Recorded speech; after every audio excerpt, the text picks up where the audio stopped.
درانه کتونکو السلام علیکم. زه محمد سلمان همدرد د حق غږ پښتو چینل خبري لنډیز کې ستاسو قربا اوس تاسو پام را اړوم د مهمو خبرونو لنډیز.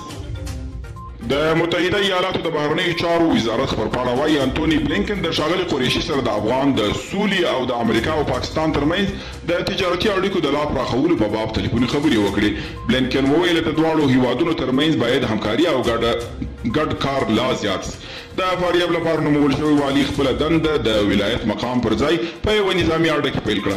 د راپور له مخې محمد داود لغماني په میمنې ښار کې د ملي اردو په لومړۍ لیوا کې خپله دنده پیل کړه او د معرفت او پیژندګلوي مراسم یې هلته ترسره کړه.